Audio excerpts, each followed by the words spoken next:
So let's say you found a skeleton. How would you tell if it's a dinosaur? You personally, how would you decide?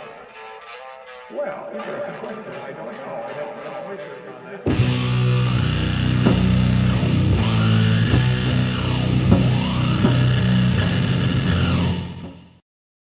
All right, hello everybody.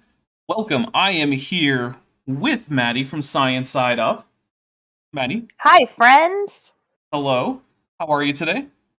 I am doing pretty good. Okay. I just checked on the baby, on Hannah, on the baby monitor, and she is passed out because she played too hard at daycare. Aw. Yeah. Well, I hope she has a great sleep. Right now, we're going to be, pretty soon, we're going to be closing this current vote about how do you like your Amulite components pre-famulated, or do you famulate them yourself? I, of course, tend to buy pre-famulated whenever I need an Amulite component. I mean, I really think homemade's best. Well, okay, here's the thing. I've never been able to famulate my own Amulite components and then still effectively prevent side fumbling. Okay, so the key with the side fumbling is you gotta solder down the edges. Okay. Well, I will keep that in mind if I decide to famulate my Amulite myself. You gotta, yeah, you really need to. You get such a better internal structure. Okay. But that doesn't interfere with the magnetodirectance? The magnetodirectance, no. Okay. It actually improves it. Wow. Right? Yeah, because you get more of the atomic linearization. Okay. And that's in the lunar wane shaft. Yes, that's in the lunar wane shaft. Got it. Okay. Well, everybody, we are here to talk about Matt McLean and do some drinking. I have some soju, and before we start off, I'm actually going to pre-apologize to Maddie for pouring my own soju, which I know is an etiquette faux pas. Faux pas, Dapper. But you're pretty far away, so I don't think I can rely on you to get here in time to refill my soju. Are you making fun of my short arms? No, more like you were living several states away. Okay. Because if anything, your arms are longer than mine. That's true. Yeah. That's true. I will be enjoying a nice cup of tea this evening. Awesome. So anybody who wants to play along with a non-alcoholic beverage, know that I am joining you. Yes, that is absolutely acceptable. So this is, we do play a drinking game, right? And I do drink alcohol for it. Mostly because I feel like if at least I don't, then like I'm just cheating everyone out of a drinking game kind of thing. Listen, I normally do too. Yeah. It's not going to work tonight. Even though I restocked on Bearded Theologian, which is the beer I prefer to drink for this stream. Well, let's real quick. I'm going to end the poll because I think just about everyone who's wanted to vote has. Interestingly enough, 67% prefer to famulate their own Amulite, and only 32% actually get pre-famulated. See, I told you, it's worth it to famulate your own Amulite. All right, well, I mean, look, I'll look into my encabulation needs and see if I should make the change. Okay. All right. So, anyway, if you decide to play along and you decide to use an intoxicating substance, which, by the way, is absolutely not required. You can play along with water, soda, tea. I don't care. But if you decide to play along with a intoxicating substance, whether it be alcohol, whether it be that you're taking some hits on a vape, again, I don't really care. What I will say, though, is know your own limits and do not drink or imbibe anything else excessively. And also, if you're playing along with anything intoxicating, do not then go out and drive, operate heavy machinery, text your ex, any of those things. Because those are on you. We here at Dapper Dinosaur do not accept any blame or responsibility or liability for you going out and doing something silly as a result of playing along. Because it's going to get pretty silly in here. So, you know, be in a safe place where you know how to get back to, like, home if you're playing along. But with that said, Maddie, I think it's time to jump into the rules real quick. We should jump into the rules. Let's do it. Okay, so First of all, we will take a drink if the creationist in question, which in this case is Matt McLean, not Matt Powell or Matt Raw Matt, because goodness, did we need to break from those two? We did. We're currently no longer at the bottom of the Matt barrel. Yes. Someone had said like, hey, this Matt is like, he's the best of the Matts, but that's a low bar. And I said, yeah, that bar is at the bottom of the Cola super deep borehole. Yeah. Which, in case you guys don't know, is the deepest hole ever drilled by humans. Ooh. Yeah. There was also a horror movie made about it, which made the hole much, much bigger. It like was big enough to have like an actual elevator and like a base at the bottom of it. But in real life, it was like half a meter wide. Yeah. Well, it's not cool if like you don't have to, if a person doesn't have to go down into the hole, into the deep darkness because spooky monsters? Yes, spooky monsters. Spooky monsters. Okay. I'm glad I predicted the plot of this movie. Yeah. Well, I mean, it was that or ghosts, right? Yeah. Yeah. Okay, so we will also take a drink if the creationist in question, again, Matt McLean, gets something right that is not just a quotation from someone else. It actually has to come out of his own brain. Now, we will also take a drink if he tells a story that didn't happen or tells a joke that didn't land. So, for instance, he says something with the cadence of a joke and no one laughs, or it's just so unfunny that you just kind of have to take a drink. We'll take a drink. Or if he confuses, say, a conversation he had with his shampoo bottle in the shower for a discussion he had with, say, a hypothetical Berkeley professor on an airplane, we'll take a drink for that too. We'll also take a drink anytime he somehow manages to work in the National Socialist German Workers' Party, which happens a surprisingly frequent amount of time with creationists. Creationists, yeah, especially Kent. Yeah, it's not so much with Matt McLean, but like, still overall, it's way too often. It's a weird amount. Yeah, it's everything. This is my tangent. I'm sorry, I'm already on a tangent. Okay, but it's like when you're in a high demand religion, right? Everything you're doing, like you're sacrificing so much of the group, whether that's your time, energy, and money, and just your life is kind of sacrificed to the group. It's like it better be for a good reason, right? The stakes better be that high. I think that's part of why it happens so much. But I'm wildly speculating. Okay. So we also have a couple more from the creationists, then we'll go through some of the drink triggers that have just come through. So if the creationist, it's not clear what they're going to say next, but either myself or Maddie can predict what's coming up next. We'll take a drink for that. And our last one that isn't specific to someone like Raw Matt or Matt Powell, because we have a few specific for them. But our last generic one is called Trojan Source. Oh, this is my new favorite one. Yes. Trojan Source is what we call it when a creationist cites a source to support some claim, and then we check the source, and not only does the source fail to support their claim, it directly contradicts their claim. So, yeah. So, for instance, if Kent Hovind said that, I don't know, the author of 1 Timothy was actually Timothy, and then we check, and we find that it's actually a letter addressed to Timothy, that directly contradicts his claim. That's a Trojan source. Trojan source. All right, now there's a few that you guys can do. So first of all, we have Astronomical Mimi for $1.99 US who says AIG is a prefamulated bag of amulite. Well, don't prefamulate your bag. You got to prefamulate the amulite. Yeah, that right there is your problem. Yeah. I mean, if you don't, then the Lotus O deltoid standard winding might not work. So, very important. So we'll take a drink for that. Thank you very much. I am making sure to take relatively small sips of soju because soju is much stronger than the drinks I normally drink on this show. So that comes up with, if you super chat or milestone chat anything to the effect that AIG are a bag of dicks, we're pretty loosey-goosey about that, we will take a drink. Now, you can't just say AIG is a bag of dicks because, well, YouTube will censor it.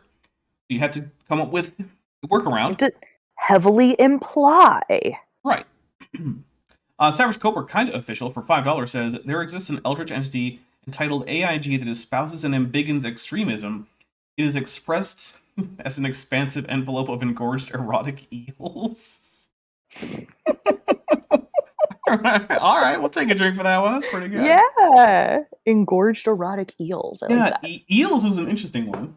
Now, we Mhm. also will take a drink for each gifted membership, which Silent Tetrapod has just gifted 5 of, and they went to Nee, Tesla Ranger, Trail Mix, Tyler West, Chris McDaniel. So here comes 5 drinks for that. 1,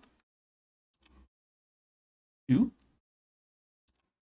3, 4, and 5. And So Suave, who's been a member for 1 month and is at the Tetrapod level, says, AIG is a sack of Long Johns. Drink for that too. Now, there are 2 final ones, which are, if you are a member on the channel, you have access to the channel emojis, which include Free Kaiju, Godzilla, King Ghidorah, or Ghidorah, I don't really care, you say it how you want, and Mothra. If any super chat comes in that contains one of those, or milestone chat for that matter, we will take a drink, no matter what it says. Also, sometimes Godzilla or Mothra might come by audibly as a bit of a random alert on my phone, in which case we will take a drink for them.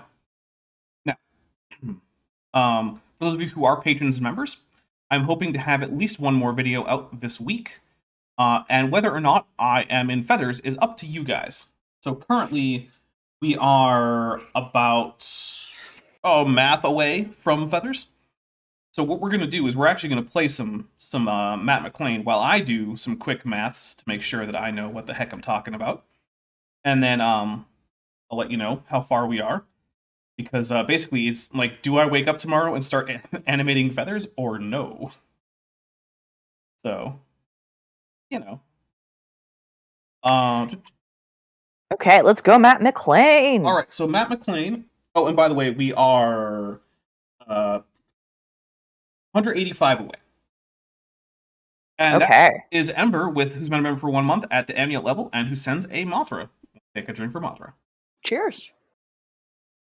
All right, so let's see. I wanted to say real quick that Matt is talking to us about how really the geological column is what we would expect from a flood. He's going to continue with that. So, it'll be fun. But actual fossils we think are, things that used to live. And so they're being killed later on. They're being killed during the flood and after the flood. Well, I mean, he's definitely right that fossils are things that used to live. Technically true. I guess we'll take a drink for it. I guess we'll have to take a drink. Okay. And in the flood, what we would expect to see is preservation of different environments. And after the... So, okay. So I'm not a geologist, right? My field is atmospheric science, and I have a broad physical science background. But very little geology is. But here's what I know about how floods work: is they tend to, like, whatever is in the region that the flood is, it all sort of gets mixed together. And so if a flood went across a marsh, a desert, and a jungle, right? Like, those are not normal biomes that would be next to each other, but let's just please engage in this hypothetical with me. Over the course of a single river, they could be. I mean, the Nile could meet that definition if it were to have a catastrophic flood. A catastrophic flood of the Nile, right? That lasts a long time, right? So we flood, right? It lasts a long time. You still have, say, like, if it's the Nile, the river is still flowing under all that water, right? Like, then I would expect it's going to get mixed up. You're not going to have nearly as distinct lines between biomes as you would, between your environments as you would, like sands flood, So I don't know where he's trying to go with this, that preservation of different environments. Yeah, no, you're definitely right about that. And I have a quick few things to read. So let's see. Sean, in a super chat that I did miss, sorry about that, Sean. Sean says, for $5 AIG is a bloated bag of bleached baculums, not to be confused with ribs. Yeah, that is actually a thing that has happened, is that bacula, which are penis bones, have been confused for ribs. And we'll take a drink. Okay, who is the actor I'm thinking of then? Scott Bakula. Scott Bakula. So his last name is Penis Bone? Okay, so baculum technically in Latin just means stick, Sorry, baculum. He's bacula. Okay. which is the plural. So I guess technically Oh. you could say his name means penis bones. So, Okay. you know. Okay, so Suave has gifted 1 Dapper Dinosaur membership, and it went to somebody. I'll double check it. Let's see. It went to Linda Peterson, so we'll take a drink for that. Woot. And then Tiktaalik for 225 Argentinian pesos says, not knowing what the title is about, I can only think of Broke Matt Mountain. That'll make him mad. Yeah, probably would. In case you don't know, At the Mountains of Mattness is a play on At the Mountains of Madness, a novella by one Howard Phillips Lovecraft, in which he goes, or well, the main character, who's not him, the narrator, goes to Antarctica and uncovers a civilization from before the Cambrian period of aliens that came to Earth and created life on Earth, and now there's the ruined remains of their city, but maybe not all of their works are quite as dead and forgotten as everyone might hope. Ooh. Yeah, go read it. It's pretty good. Not right now. Afterwards. Not right now. Right? We've got things to do right now. Yeah. Okay, Dapper, I think the picture this Matt has in his head of what happens so you get preservation of different environments is like a resin pour. Right? So like Yeah. yeah. Okay, so if you guys are with me, right, you've got your little picture, it's 3rd grade. You have to make a diorama. And so you go to Hobby Lobby, you get your little plastic palm trees, right? I would And go you to make your little Michael's. Michael's Fair. You go to Michael's, you get your plastic palm trees, you get your sand, right? You make your jungle, you make your desert, you make your marsh, right? And then we pour clear resin over that and let that settle up and harden. Yeah. Right. So everything is preserved in situ. Yeah. That I think is the picture this Matt has in his. I'm really trying to resist calling him Best Matt. You can call him McLean. Okay, McLean. I think that's the picture McLean has in his head. Okay. Okay. I tend to agree. Also, we've got Too Young to Feel As Old has just gifted 5 Dapper Dinosaur memberships that went to H. Plant, Richard Taylor, Thomas Garman, Henan Stitch, I think, and Darius. I'm sorry, I'm going to butcher your name. Please forgive me. Toyszinski? I'm not sure. I'm sorry, Darius. I'm assuming that that's Polish. And I don't know how to read Polish. So my sincerest apologies. And so we will take 5 drinks for that. But also, Sam Talbert, who's been a member for 7 months and is at the amniote level, says, AIG or a bag of baculum. So take 6 drinks in total. Here's 1, 2, 3, 4, 5, and 6. You can tell the stuff is stronger because I have it in a glass with an ice cube. Like, you can see the differences in the index of refraction swirling around in the cup because of how much more alcoholic the soju is than the melting water. Yeah. Yeah, it's very obvious how much stronger this is than my normal drinks because you can't normally do that in my drinks. All right, here we go. Let's hit play. Flood, we could actually watch environments change over time, which is pretty cool. Okay, that's true. We can, and so I'll take a drink for it. But the thing is,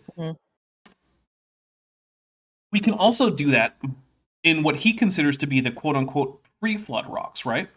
Because he's going with the whole Cenozoic as post-flood, as is on screen for us, right? Yeah. Meaning the flood is the Mesozoic and the Paleozoic for him. Yeah. The thing is, we don't see a difference in the kind of changeover of environments throughout the Paleozoic into the Mesozoic than we do in the Cenozoic. The only difference is that our Cenozoic record is more complete for the simple reason that it's had less time to erode. Yeah. That's it, right? The difference, the only real difference is that the farther down you go, the more likely you are to have whole layers that are missing because it's been so long that things erode. Mm-hmm. So sure, you get a fuller picture of the Cenozoic and the gradual changes in environment than you do in the Paleozoic or the Mesozoic, but there really isn't a difference of like kind. It's only a difference in degree of how smooth you can watch those transitions be. Mm-hmm. Also, Gwen Brown for $2 says AIG is an entire Watergate of Nixon. Nice. I'll take a drink to that. Nice. No, that's really good actually. And I guess even for like the non-expert audience that this is a presentation for, right? Like this is a popular science level intended to be like pop science level, right? Mhm. Because I think he's just out of church. I would still expect to be told like what I would expect is what does preservation in different environments and preservations of environments changing over time? What are the specific, unique indicators that can be preserved in rock, Yeah. right, that indicates one and not the other? Yeah, and actually we do have answers to that, right? Because we can identify actual flood deposits. And so in actual flood deposits, what you tend to see is a large jumble of multiple environments all mixed into the same bedding that is graded so that it basically goes large grains at the bottom, including large fossils, to smaller grains towards the top, including, again, smaller fossils, because that's how things tend to settle out in a flood. And we do see that in places, right? Like just today, I referenced a paper by Summer Rose Weeks, who used this paper to get her, I believe, master's degree at Loma Linda University, a young earth creationist university. Now, to be fair, I'm using feminine pronouns for this, but that's because Summer is usually a feminine name, and also this is someone attending Loma Linda University, so I don't think they're too big on people changing their pronouns there. So, I have a few reasons to suspect that Summer would use feminine pronouns, so that's what I'm using. If Summer Rose Weeks, if you're watching, or you ever do watch, and you want to correct me and say that you would prefer to use they or he, I'm happy to correct myself and apologize. Anyway, so she found a, I think it was, it was the Lance Formation, I think it was some hadrosaur dinosaurs, I don't remember exactly which genus or species, it doesn't really matter. But she had found that this bone bed containing their fossils was actually the result of a secondary flood. They had died at some point. And then as they were rotting, another flood came by and swept them into a channel, which explained the grading in the bones, because rather than having articulated skeletons, they were all just jumbled together, but the biggest bones were at the bottom, and the smallest bones were at top. So, Okay, yeah. And her explanation for that her young earth creationist geology professor signed off on, was that this was in fact a group of animals that had laid out rotten for a while, and then had been covered by a flood. So, like, even some young earth creationists know better. That this is not just, like, everything's a flood. Right, yeah, and that's so, yeah, that's super key. And the reason that I pointed out, like, what I would want him to present, right, I mean that, like, not because I expect him to, right, or because I don't think he knows the difference, but, like, that's a level of dishonesty, you know, of, like, we see that in these rocks, we see that there's a preservation of different environments, right? I'm not going to tell you how I know that. I'm not even going to give you a sense of that. Right? And that just, it feels dishonest to me. Yeah, oh no, it is. Now we got a few things to read. Let's see.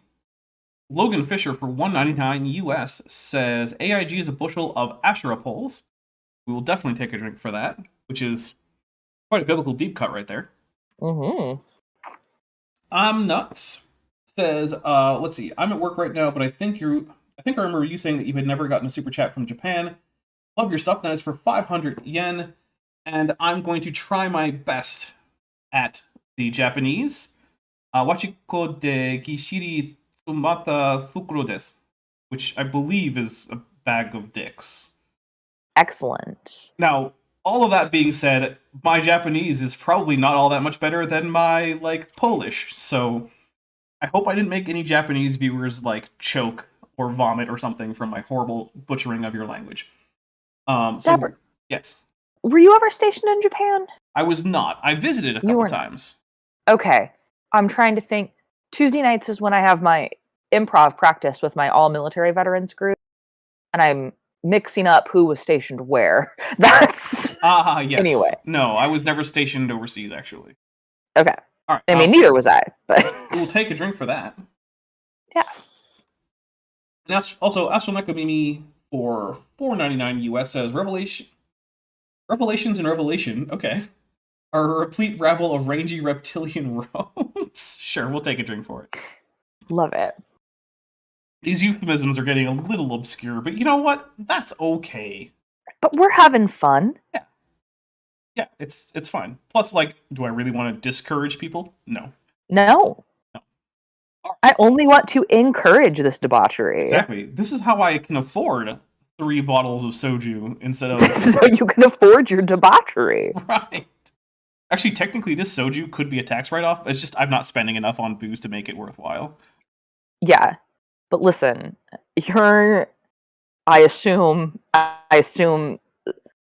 Sorid blood is red. You are a red-blooded American.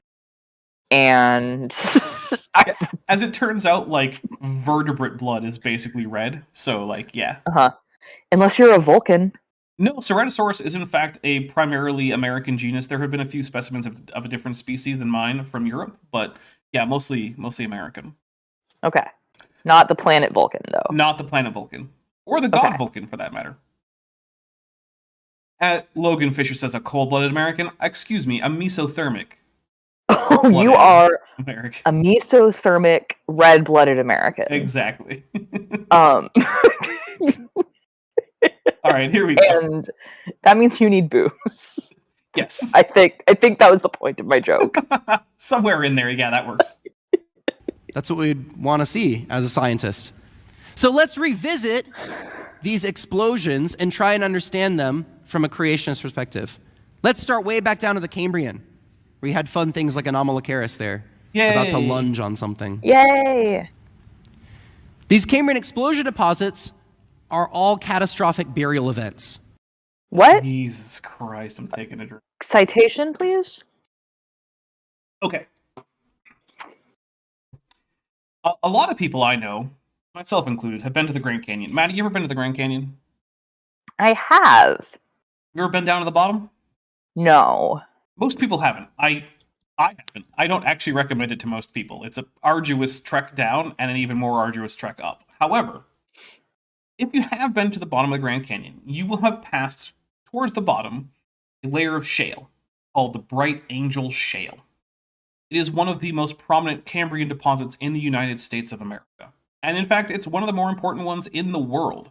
It contains a huge number of very cool fossils. It is from, I believe, stage 3 or 4 of the Cambrian, but don't quote me on that. I would have to look it up.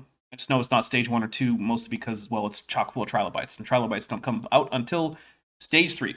Although we have Cruziana traces, which are almost certainly made by trilobites earlier than that. We don't have trilobite body fossils until stage 3.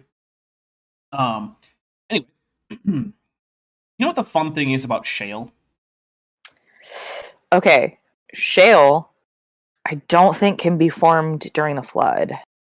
Well, it's not quite that it can't, but it's that you can easily tell if it is. I see. Because in order You to especially form... wouldn't get trackways fossils. No, you absolutely would not. One of the characteristic things that flood deposits do is get rid of trackways and burrows. Yeah.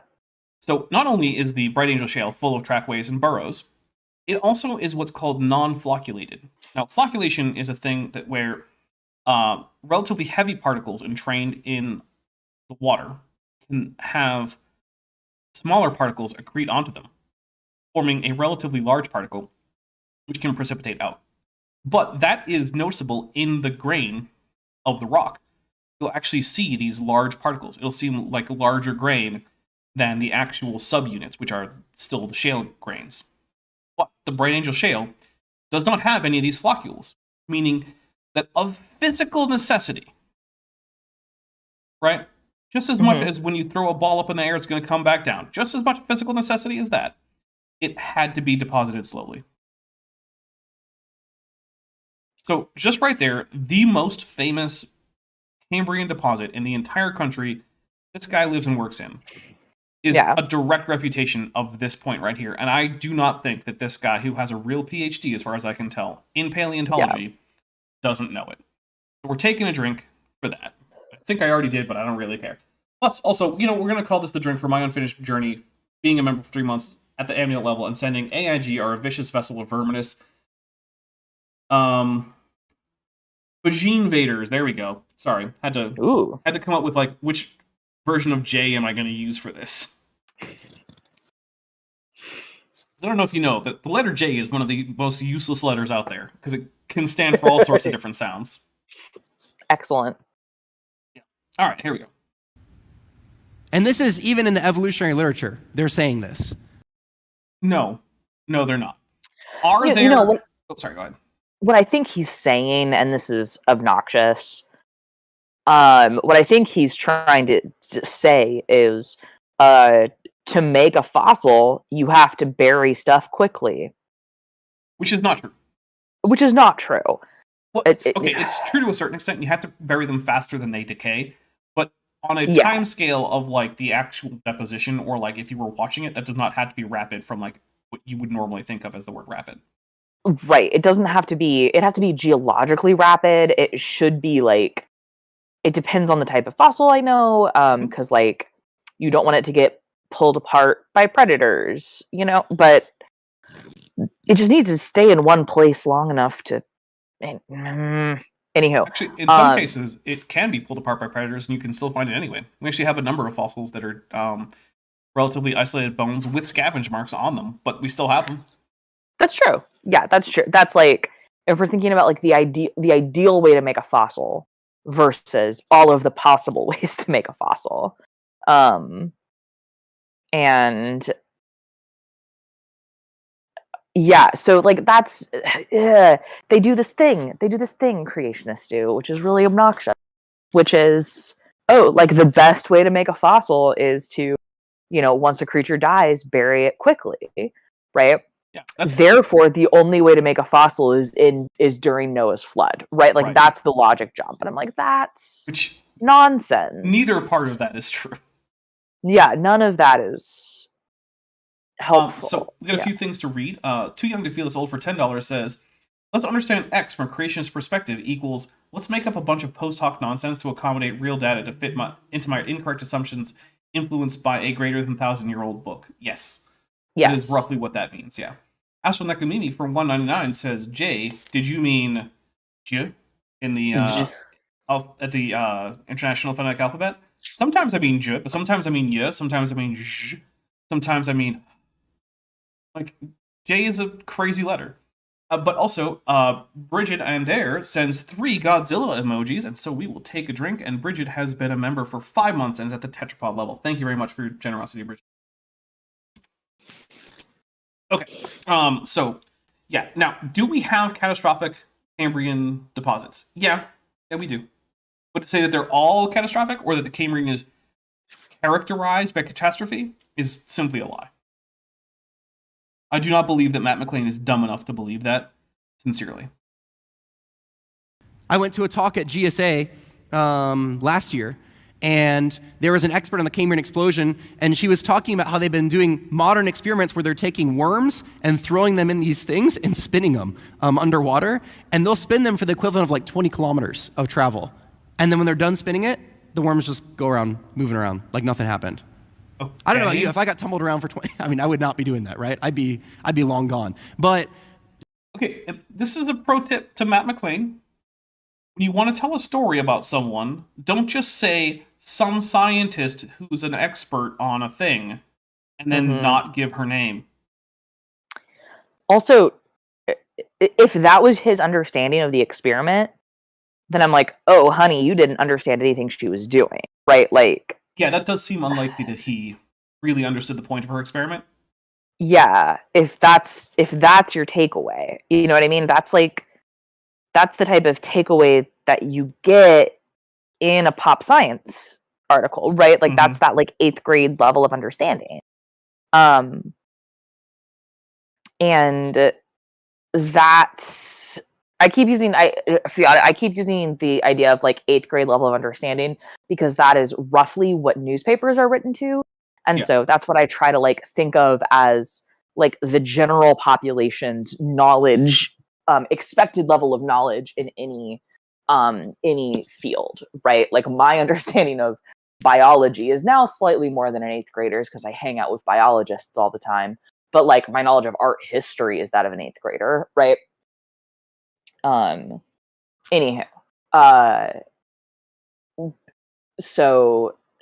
he's like, that's such a low level. I mean, like, I don't know, like I make jokes about scientists who make seals wear funny hats, right? But that's because of, hey, there's certain ocean current data that you want to get access to, but it's under sea ice through the Arctic. And so there are oceanographers who strap devices onto seals to get them to measure those ocean currents. And then I think it's hilarious that it's some poor grad student's job to make seals wear funny hats. Yes, right? It is. Even if it is valuable research. Even if it's valuable research, it's still hilarious. So like with this worm thing, the idea of spinning worms is really funny, but you've got to tell me the rest of the story. You can't just tell me seals wear hats. You have to tell me at least why they're wearing funny hats. You know, so why did she? Maybe he's about to tell us that, and this whole rant is it's possible. But Cross-Platform Adventures, who's been a member for 4 months and is at the amniote level, first sends a Godzilla emoji, so we drink for Godzilla. Cheers. It says green tree skinks and other lizards in the genus Prasinohema have green blood because of the buildup of biliverdin in their blood to fight pathogens. Interesting. That's Vulcans. Yeah, that's so cool. Clearly aliens. No, maybe that's why Vulcans have green blood. Maybe, but that doesn't make the lizards not aliens.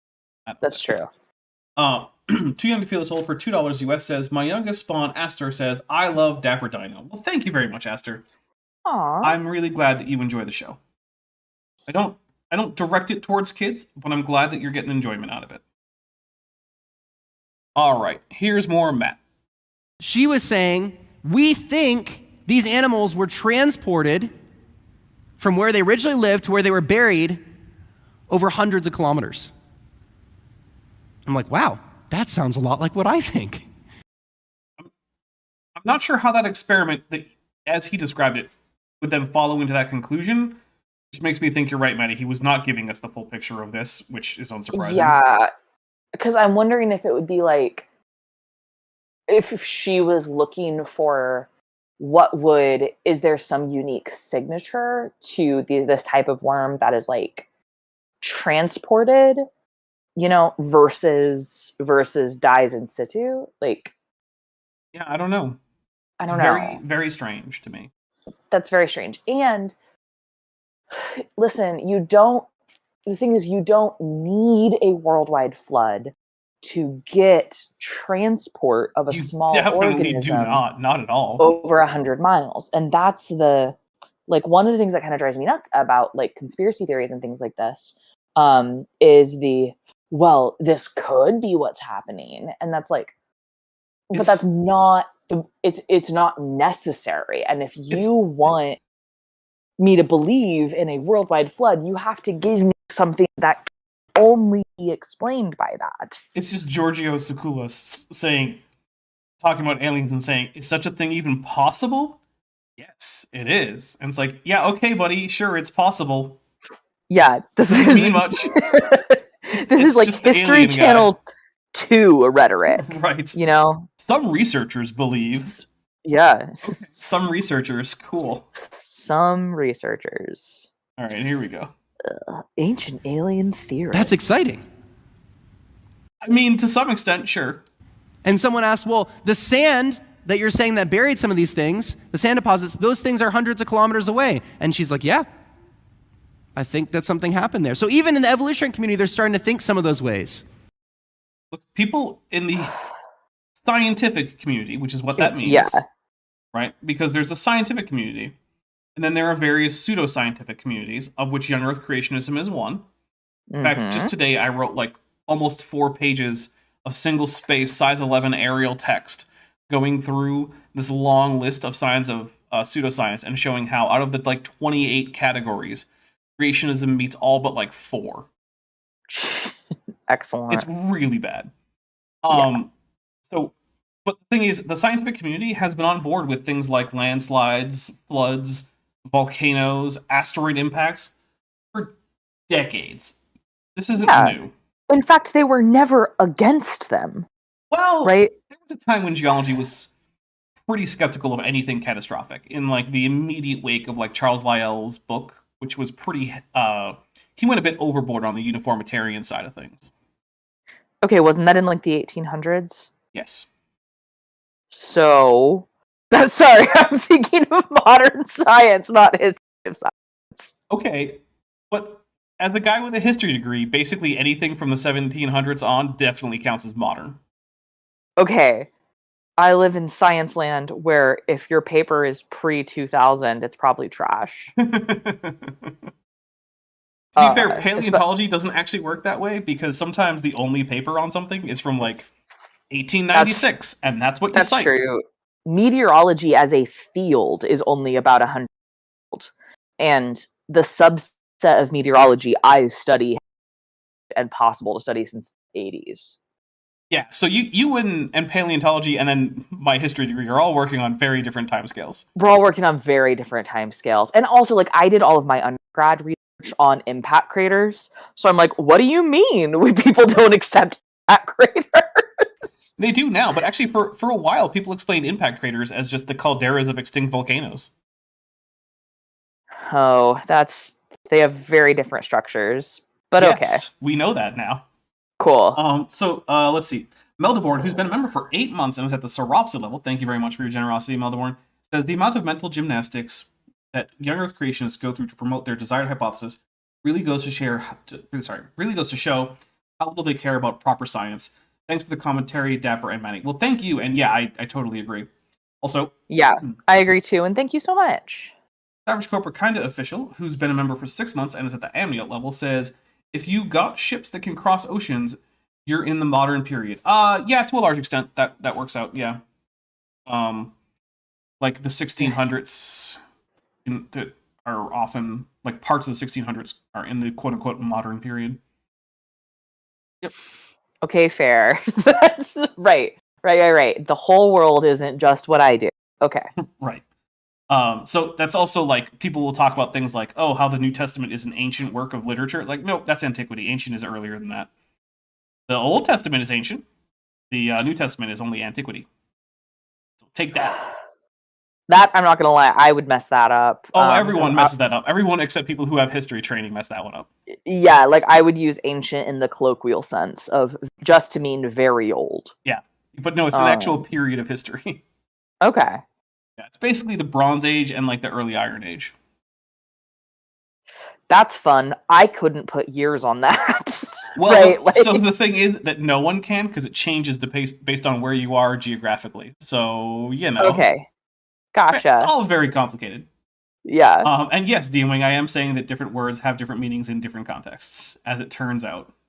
That actually drives a lot of people nuts about science and specifically like math vocabulary, right? Yeah. Where I'm like, I understand what you're saying in English. I have to know that in a math you said something. Right. Yeah. All right, here we go.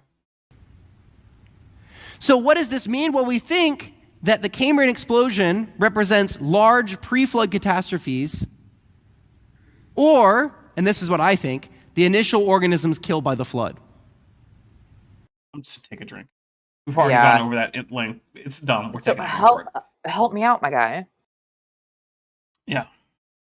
What is the biblical evidence for large catastrophes before Noah? Oh, yeah. I don't know. I guess you couldn't rule them out.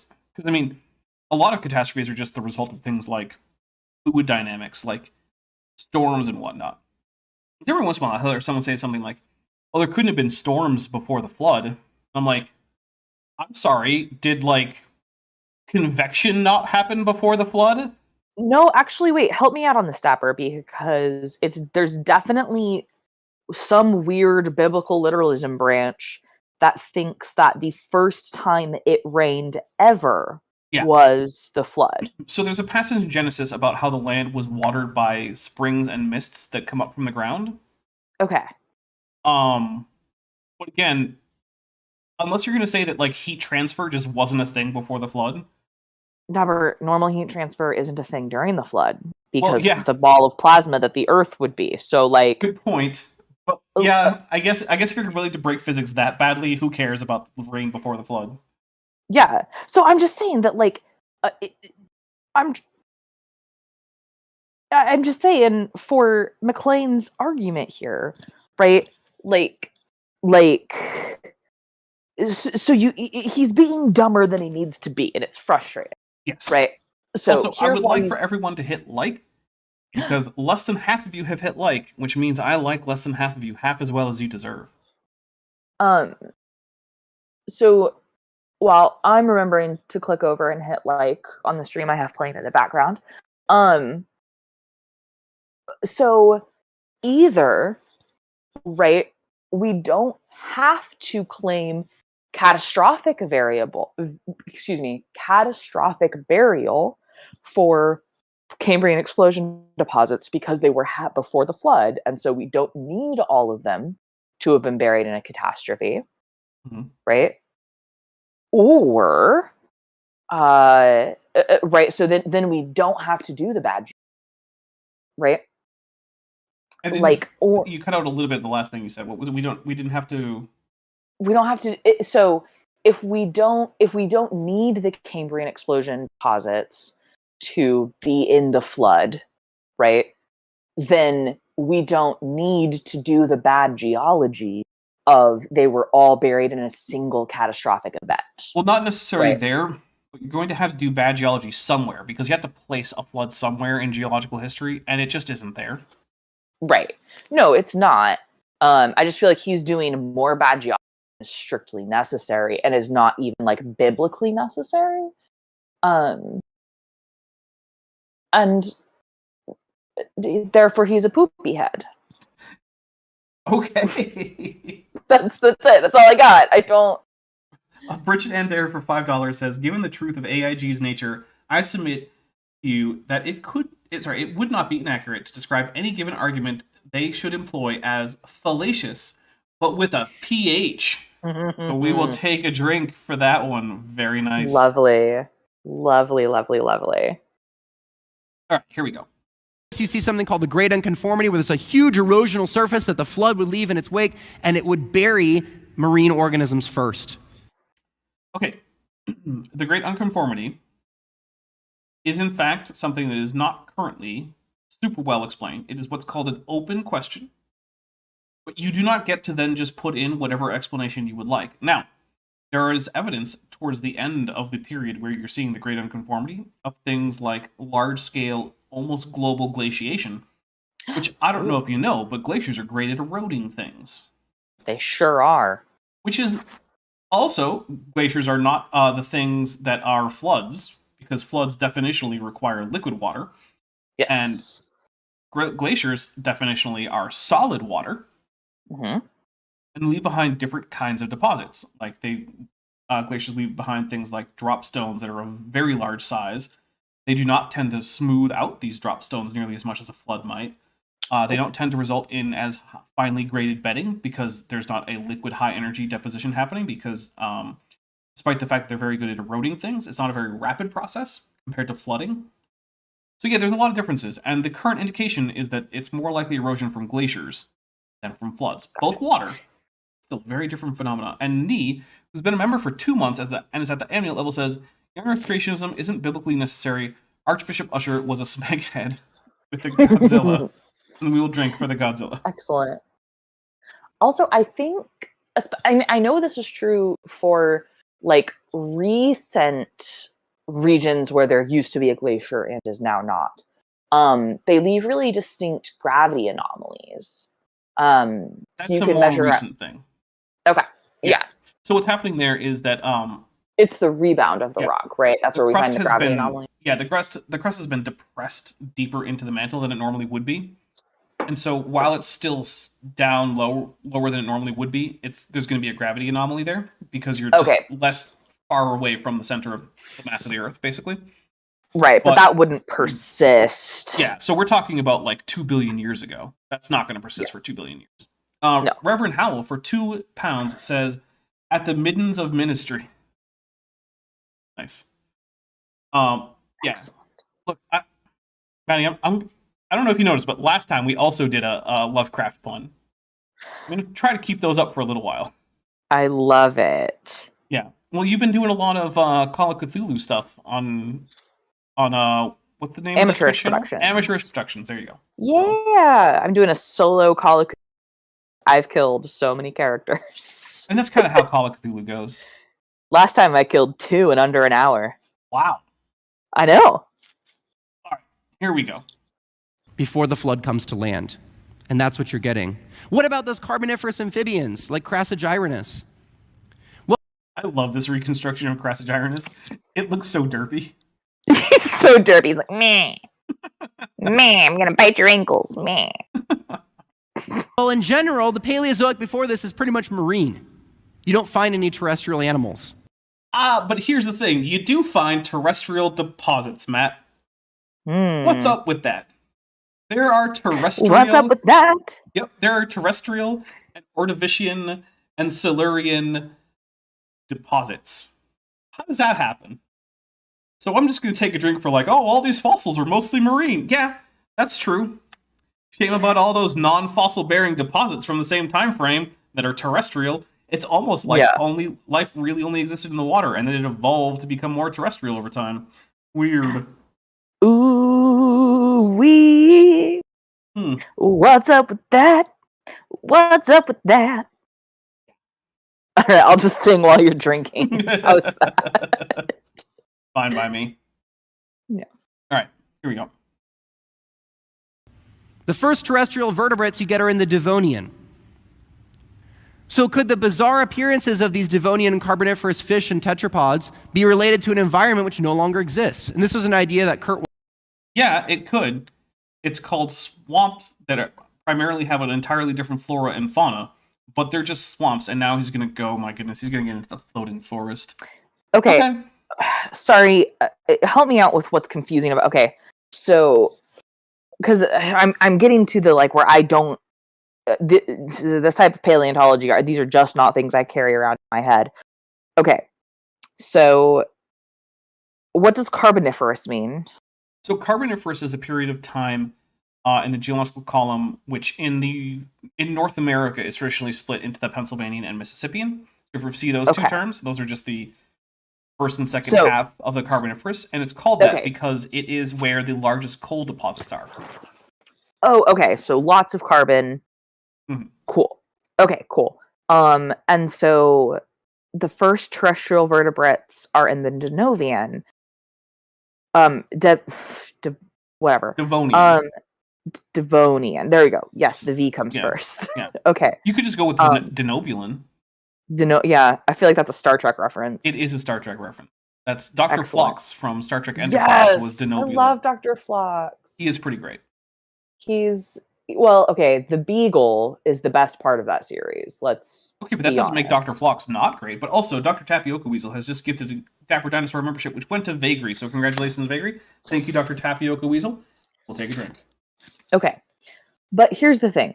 So, like, this adjective bizarre, right? Could the bizarre appearances of Denovian and carboniferous fish and tetrapods? So, like, it's just saying that's, like, there weren't terrestrial vertebrates, and now there are. And they look funny. Yeah, like, what is weird about that? That's what I don't... Well, this thing is, they look weird from our position here, sitting hundreds of millions of years later, which, yeah, that's what hundreds of millions of years of evolution is going to do. Yeah, I guess I don't have any expectations about how they quote-unquote should look. Yeah. Right? And so I guess I fundamentally don't understand what he's trying to claim is strange. Is the thing he's trying to claim is strange just that they look like weird little guys? I think so, yeah. Well, that's a dumb argument. I agree. But it's about to get Argument dumber. from weird little guy? It's about to get dumber because we're about to get into the floating forest, I think. Okay. That's what the next point on his slideshow is, so just wait. It does say floating forest. John Grapp says, why do creationists say oil deposits come from dinosaurs? Well, first, I don't actually think that that's a particularly creationist claim. I'm sure some of them do say it, but then also non-creationists will say the same thing. I honestly think that it's at least in part because it's a fun idea from, well, petrochemical companies. What's the gas station that's the dinosaur? The green dinosaur. Not what is it? Yeah, I know what you're talking about. I see them all. I've seen them many places. We don't have them here, but like they usually have an actual sculpture. Yeah, there's a whole like sauropod. concrete sculpture green dinosaur that you Sinclair. can. Thank you, Savage Cobra. Kind Sinclair, of. yeah. Yep. So if you can sneak out of the van when your mom's filling it up, you can go ride the dinosaur until she yells. Exactly. Yeah. So I do think that that's part of it. Also, it's a fun idea that this you're burning dinosaurs in your fuel tank. To cook your chicken, to eat dinosaur-shaped chicken nuggets. Right. Yes, it's just dinosaurs all the way down. But yeah, I don't actually think that that's a particularly creationist thing. The creationists who are on the like upper tiers of creationism usually acknowledge that it's compressed plant matter. In fact, the floating forest idea, which we're about to talk about, is supposed to help explain the Carboniferous coal deposits as compressed plant matter. Wayne Rossi for 199 says AIG is a floating forest full of fallacies. Take a drink for that. Thank you very much. All right, here we go. Let's talk about some floating forests. We'll also be pretty close to a break. Wise put forward called a floating forest, that there may have been forests of trees that could actually float on the water that extended out from the continents into the ocean or into freshwater bodies. Okay, so there's a few things here. First of all, a number of other creationists have savagely excoriated this point from Kurt Wise. For one thing, one of his points is that the trees that make up Carboniferous forests are actually not trees like you think of them now. They're an entirely different kind of plant that right now they're now I can't remember what the common name for them is. Is it club moss? Is that what they're called? Oh, is this the? Yeah, it is club. It is club moss, I think. Yeah, like Obsidian. So that's the closest modern relative, and they're all very small, and they live in little swampy areas. But at the time, they grew into giant tree-like formations. Right now, Kurt Wise says that both their trunks and their technically not root structures, their rhizomes, were hollow. But the fact is, they weren't. They were full of light tissue, but they weren't hollow. So his problems that he has with them growing through soil is non-existent, right? These root structures were perfectly capable of growing through soil.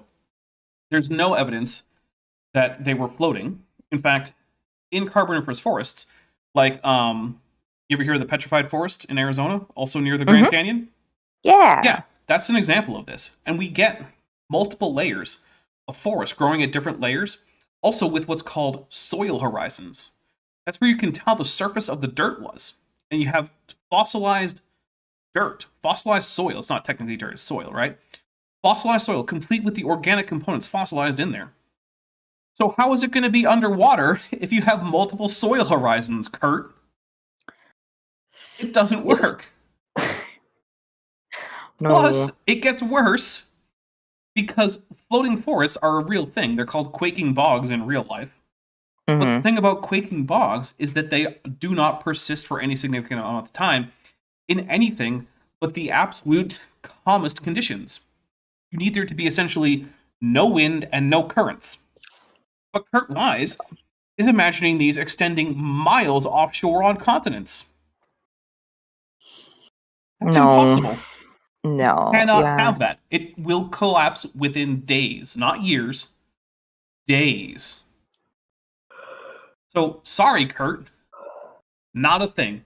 But with that, we're going to take a quick break.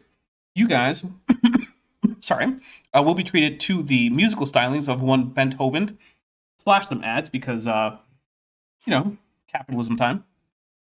Yeah. And we will be back with, I will have a fresh drink, and we will be back. Also, Astronaut Community says, for $1.99, I thought Floating Forest was a cool fantasy biome. Oh, it is a cool fantasy biome, but it requires, like, constant magic to work.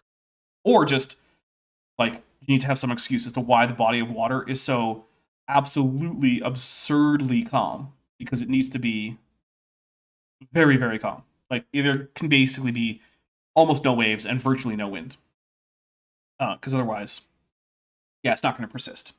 So, all right, well, with that, we will be right back.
And we are back. Welcome back, Maddie. Hey, thanks. All right, everybody. So, some quick, short things. First of all, as has been mentioned, this channel is basically entirely supported by viewers like you. We're kind of like PBS, except that I don't get any government funding. They get a very small amount. I get less than that. I think their operating budget is like 5% government. Mine's like 0% government. Actually, it's less than that because I do pay taxes. So, yeah. In saying that, I want to point out that there are a few ways to help support the channel so that it can keep going, keep putting out for non-paying members, or non-paying viewers, I suppose, 3 videos a week. For the payers, more than that, which is how it is that I'm like 5 months ahead on videos. Because, yeah, the video I made and put out like yesterday or the day before or something, yeah, that's probably not coming out until like October for people who aren't paying for it. Which is, you know, there's a lot of stuff you could be watching if you had early access, which you can on Patreon or the channel memberships. Both are linked in the description. There's also there should be a join button right under this video. On Patreon, you can get a 12% discount if you go annual instead of month by month. But if you can't afford it, please don't. I don't want to take money from anyone who can't afford it. Always hitting like, sharing this video, commenting. Those are also great ways to help the channel out. Helps the channel grow. And also, if you do want to spend a little bit of money, but you don't want to have an annual or a monthly expense coming out, there are some great ways to do that. I do have a merch store linked in the description. It's a Teespring store. I also have a wish list on Amazon. It's mostly chock full of RPG stuff, and none of it is Dungeons and Dragons because I'm basically done with Wizards of the Coast ever since they sicked the actual literal Pinkertons to go shake down a YouTuber. Turns out, still exist and are a thing. Yeah. The actual... I was unaware. The actual famous for murder Pinkertons. Yeah, still a thing. Still a thing. Yep. They're now basically just a brand name of an Italian security company that bought out the name. But yeah, there's a continuous line through to the modern Pinkerton. Yeah, the same ones who went around killing people on behalf of, like, mining barons in the United States. It's not a hot look. No. So as a result, I'm basically just done with Wizards of the Coast for the foreseeable future, which includes basically probably until I die. I don't plan on getting rid of my books of theirs that I've already purchased, or that have been purchased for me, and I'm willing to play 5e games. I just will not be spending any additional money on Wizards of the Coast products.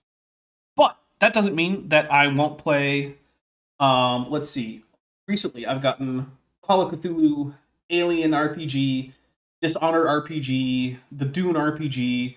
I also still have more stuff for Alien, Dune, and Dishonored up on the list. I also have the Avatar Legends from Avatar: The Last Airbender. Which, by the way, Maddie, do you know that they asked for like $50,000 on Kickstarter and got over 9 million? What? I'm not kidding. Oh my god, it's one that's of like the Critical craziest... Role numbers. Yeah. People were like, yes, we absolutely want this. Oh, yes, hey, Sal. Please. Maddie, are you doing well? Yes, I'm doing well. Well, there you go, Sal. Maddie is doing well, so thank you for asking. Yeah. That's enough of that. Let's actually get on with this. Enough commercial break. Enough talking about the craziness of the Avatar Kickstarter. Here we go. Yeah. Okay. And that God would have created animals that would have lived there that would have been very comfortable with water or land. And so other places where this occurs, just regular swamps. Just gonna put that out there. Swamps are a thing, Matt. You don't need to. Yeah. You need to propose watery bogs covering half the planet to account for swamps in the past. Yeah, that's like I'm trying to figure out. I don't understand what question floating forest is supposed to answer. Why is there a distinct Carboniferous faunal and floral assemblage? And why did they create such large coal deposits? Is the answer, or the question is supposed to be answering. The thing is, though, that we have much more parsimonious explanations. Yeah, that doesn't... Okay. Yeah. I would want to know why they think a floating forest is a better answer than a swamp. That would be my question. Interestingly, not all creationists do. In fact, there is a bunch of creationists, especially from ICR, who are really, really down on this idea. We're like, this Yeah. is crazy. We don't need this. This doesn't make sense. It doesn't fit the evidence. And I would say, Yeah. no, I agree with you. It doesn't. Of course, your explanations also don't work. But hey, you are right in your criticisms of the floating forest idea there, ICR. Yeah. Though, one thing I did want to point out of a thing that I think is super cool in terms of floating flora, is that the Aztecs had pre-contact, they had they made large floating boats, and they did a lot of their agriculture Yes. on top of water. Yep, they did. Mexico City was originally a floating city. Yeah. Mm-hmm. That's where the adorable salamander known as the axolotl comes from. Excellent. You might know it as the axolotl. That's because you don't know enough Nahuatl. I don't know enough, but the axolotl is the greatest animal ever. It is. But if you want to say it like a real Aztec, you have to say axolotl. Okay. I actually got I'm not going to try. My Oklahoma will come out, and it will be embarrassing. Actually, one of the things on my wish list that someone got me was actually a Learn Nahuatl book. So You were telling me about that. yeah, it's pretty cool. I like it. It's a good language. Anyway, here we go. You'd expect that their morphologies, the way they look, would match that kind of an ecosystem. What about if we go up to the Permian? What about? I read a really interesting paper when I was an undergrad about why pelycosaurs evolved into therapsids, why this evolution was happening in these mammal ancestors. And the author said that he thought evolution in synapsids was being driven by changes in the environment. He thought the world was drying out. You had these swamps that were being fragmented into different forests. Okay, it's not just that this guy thinks that. It's that we see a shift from like terrestrial but still watery deposition to things like Aeolian sandstone. That's wind-borne sand. It's hard to get wind-borne sand in a frickin' swamp. Yeah. It's the kind of thing you get in a sandy desert. This isn't just a supposition. This is fully in line with the actual depositional environments. And we're taking a drink for just this guy thought that just maybe because, pelycosaurs were evolving into more upright therapsids, I guess maybe it's getting drier. No, man. The environment is observationally getting drier. In the same way that when he talked about how we could see environments change in the Cenozoic, yeah, we see that happening here in the transition from the Carboniferous to the Permian, which is why we're taking a drink. All right. Sorry, did you have something? No, I was gonna. So, it sounds like what this paper was trying to do. If I'm kind of lying, hey, we know we can look at the geologic record and see how there are things we can know about how the environment changed, and then there's also things we can know about animals in that region and how they were changing over that same period of time. And can we draw some connecting lines between the changing environment and the changing types of animal fossils we see? Am I getting the gist of? No, that's almost certainly what that is. Now, of course, he doesn't cite it for us, so I can't check. We can't check that. Yeah. Which, does basically mean that this is one of those citation needed sort of situations there.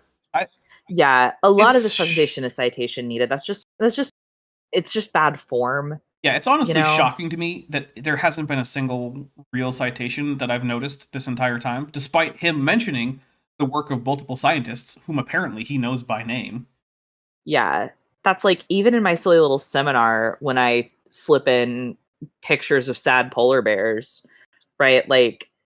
I cite where I got the picture from. Oh, by the way, because it has come up in the chat, if someone wants to claim that Dr. John Sanford isn't a liar, I'm perfectly happy to have that conversation. Your task will be to convince me that he is a colossal moron. Good luck. So, since it's happening in the chat, figured I'd address it real quick. Sal, I am waiting with bated breath for you to tell me why it is that John Sanford is stupid enough to make mistakes that a freshman in biology wouldn't make. Bring it on, buddy. And I thought, obviously that's not going to work in the middle of the flood. But I thought that's really interesting. So what you're seeing is what used to be a continuous community are getting preserved in the Carboniferous, and then you're seeing broken communities, fragmented pieces of things as you get higher in the Paleozoic. I maybe don't what we're think that's what he said. So there is fragmentation of the forest and like wetland environments occurring through the Permian. Okay. And that's a result of the continents coming together fully to form Pangaea, which ends up being very dry in the middle of it, because basically being one continent the size of all the other continents on Earth put together. Yeah, it's hard to get water to the center. Yeah, moisture transport's going to be hard. Right. So as a result, we get what was once basically forests and swamps that covered more or less the entire surface area of the land of the Earth are now turning into broken up coastal communities with large desert areas between them. Gotcha. Sorry, I was misunderstanding what he meant by saying fragmented. Never mind. I'm on the same page now. Continue. Strawberry Main for $5 says, I swear Yard of Creationists and Flat Earthers need to just start writing fantasy novels, accept reality, and embrace escapism, because I would read the F out of those books. Yeah, no. There's some really good like fantasy world building that you could do with a flat Earth, young Earth kind of like biblical style cosmology. Side note: have we all read Discworld? It's glorious. Yeah, exactly. I mean, get on it. Yeah. Sir Terry Pratchett, GNU. Yeah, I'll point out again in the chat. It is true that scientists do make mistakes. But the difference is that when they make mistakes that are easily known to have been wrong for 80 years at a minimum, they tend to find out and correct it, and they tend not to have those be like the main thing that they call their life's work. But I want to be clear. John Sanford is barely a step up in either the honesty or the smarts department from Nathan Thompson, the flat earther. He's either as stupid as Nathan Thompson or as dishonest as Nathan Thompson. And I'm not sure which one Nathan Thompson is. And it's by just a hair's breadth. Because I know for a fact that to get his degree, John Sanford had to know more about fitness than he could know and still say the things he's saying honestly. Unless he's just a secret idiot who somehow got grandfathered into a PhD program or something. Also, Cyberscoper kind of for $2 says, all hail Great Atuin, which yes. Yes. And also Astral Nekomimi for $9.99 US says, sorry about the doggy noises, if Sanford isn't lying about science, he's lying about having a credible PhD. Because he'd be too stupid to get one without buying it. Giving $10 for how much you'll have to deal with a backlash. Look, there's going to be plenty of backlash. We're actually going to be, this is something I've announced more than once, we're actually going to be going over the genetic entropy idea with an actual evolutionary biologist on the channel. We're going to go and have a whole stream about it. We're going to go through some material that's been published about it. And we're going to take a look at whether or not it makes sense. Spoiler alert. It doesn't make sense on like the level of like high school calculus. Shows it's going to be wrong. Yeah.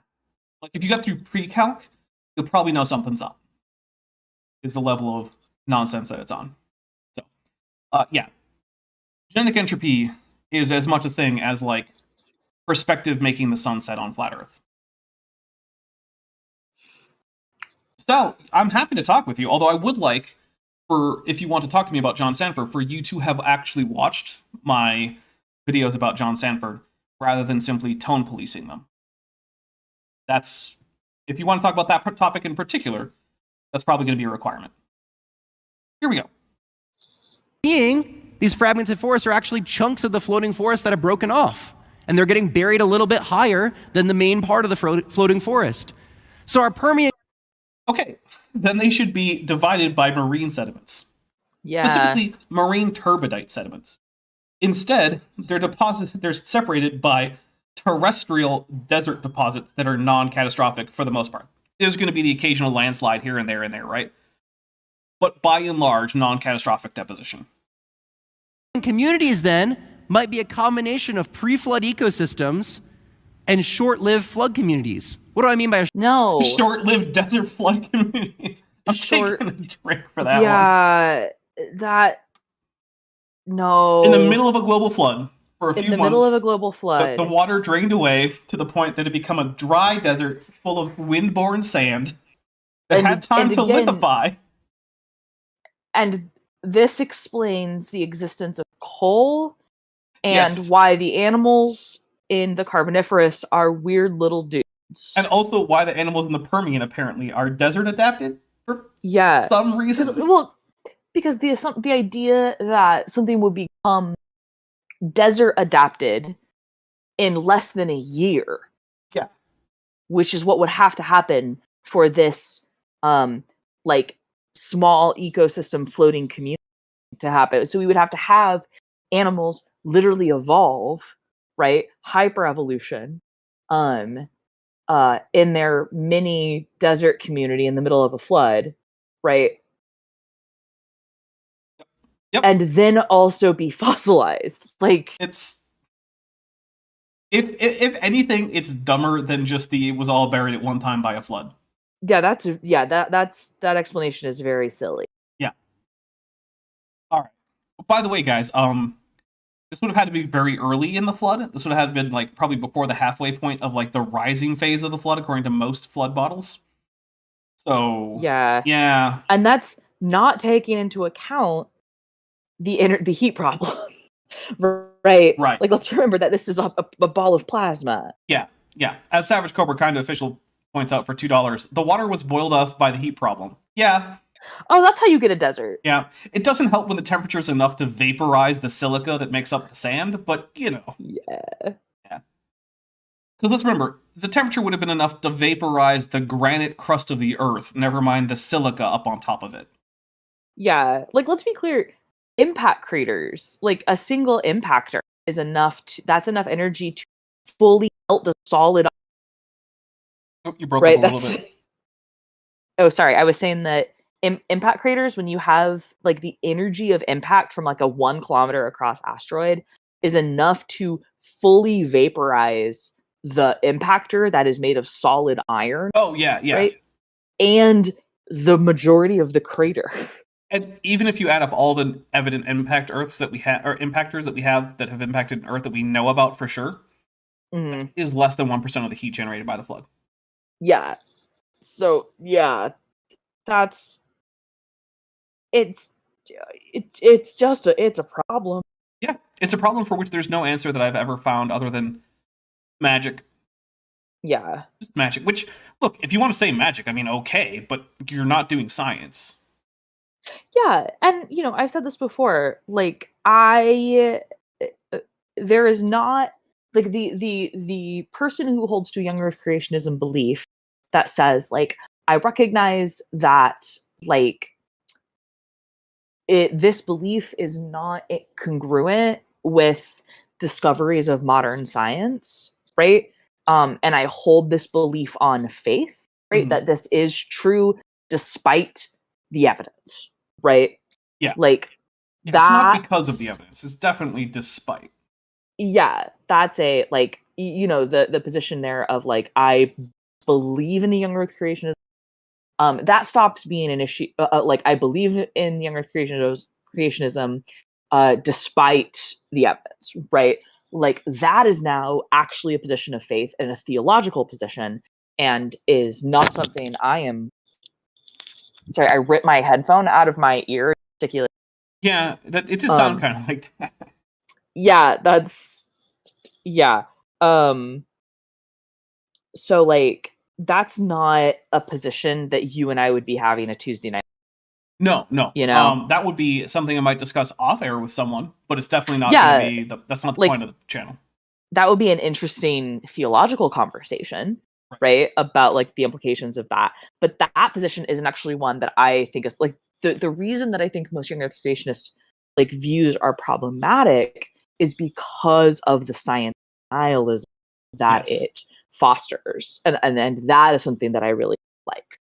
Ultimately, I don't really care that much if you think the Earth is young on its own, but it leads to other forms of science denial, like denial of the usefulness of evolutionary biology in medical research, or denial of the efficacy of vaccines, or because if somebody truly believes that all of the scientists in the world are evil atheists who are out to destroy their faith, right? Like, then of course you're not going to believe.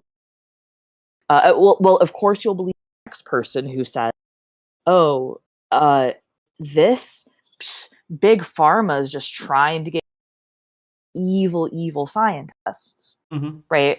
And so that's that science denialism and like science illiteracy, right? That's what I'm trying to like. That's why we do this, not for like a theological reason. Yeah, no, you believe in whichever god or gods you want to. Believe whatever you want about the death and resurrection of Jesus. You know what? If you want to say that, Krishna is your connection to the universal spirit of the universe, great. If you want to do ancestor worship, have fun with it. I hope all your ancestors get all their favorite foods on various memorial days. That's not what I'm here for. Yeah. But we're gonna play.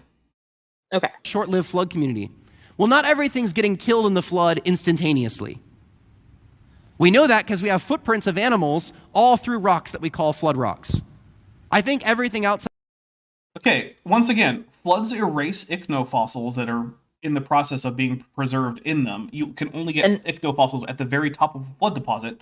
So the fact on its own that there are footprints is, in fact, preclusionary evidence against the flood. It makes the flood an impossible explanation, and I'm taking a drink.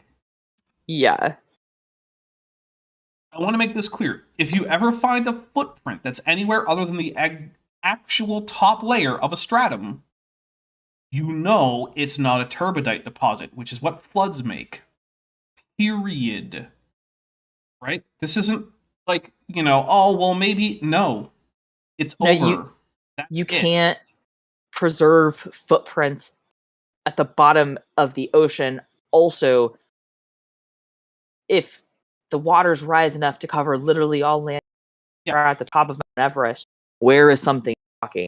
Yep. In order to preserve, floods have to do this thing called drying out. Yeah. You can't do that in the middle of a worldwide catastrophic flood. And also, when it comes to these sharks feeding on dimetrodons and vice versa, yeah, those are freshwater sharks. We can tell because of the isotope ratios that we find in the fossils. So, okay, Dimetrodon, which lived in swamps, had fights with swamp-dwelling sharks.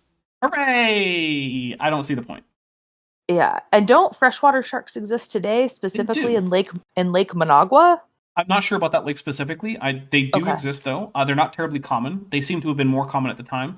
But yeah, there are freshwater sharks. And also, some sharks that are primarily marine sharks actually have a fairly high degree of freshwater tolerance and can swim a fair bit upstream into rivers. Okay. Like, I believe bull sharks have been sighted like tens of miles inland in deeper rivers, which is a little scary.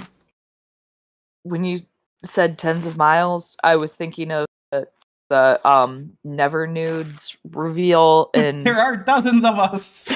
Dozens! Yeah. Yeah. Still, though, if you were like 30 miles from the shore, from the and coast, you just saw a there's a bull shark just swimming by in the river, you'd be like, oh. Like, good God. Oh, Too Young to Feel As Old is now saying hundreds of miles. Well, then, there you go. Dozens! All right, here we go. Inside the ark that lived on land would have died. I mean, the text is very clear about that. But they could have lived for a while on. They could have swam around for a while. Different parts of the earth are underwater at different times during the flood. Land could reappear because of tectonics. These animals could climb around on there for a little bit before they perish. But okay. Yeah, we're going to climb up on active volcanoes so that we don't perish. Yeah, that's not going to work out how you think it will, buddy. And like race car speed plate tectonics. Right. I actually did the calculation, and for Mount Everest to have grown during the flood, which is a common claim, it would have had to grow at over 1 meter an hour. You could watch it happen. Like, this is not a realistic possibility. I'm taking a drink for this nonsense. rock tends not to do that, and when it does, it doesn't tend to form just mountains. It tends to form molten slag. Yeah. Also, Crypto457 says, "Yep, bull sharks go upriver to have their pups." You guys are schooling me on bull sharks. So I good job. didn't know that. That's a fun animal fact. Yeah, bull sharks are cool. They're cooler than I thought until today. Actually, they're still probably even cooler than I think now, but whatever. All right, here we go. See something really interesting in some of these Permian deposits. Here's Dimetrodon trying to take down a shark, and the shark is trying to take down Dimetrodon at the same time. Theros Rex for $2 says, "Bull shark fact: they've been caught in Missouri." Jeez.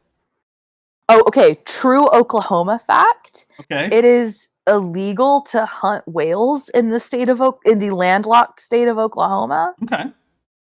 Supposedly, this is because one time a baby whale swam up the Arkansas River Oh. and someone killed it. Oh. Yeah. Well, look, it's better for it to be illegal than not, just in case. Just in case. Steve Aruna says, "Don't say that. I live in Missouri." Wheat chop. Yeah, that's a wheat chop moment if I ever heard one. Yeah, that's definitely a time to swear in Klingon. There are fossils of sharks and Dimetrodon with tooth marks on vice versa. Yeah, complex relationships between predators and prey exist. That's a thing. And you think about that and you're like, what are these things doing attacking sharks? And what are sharks doing attacking these land animals?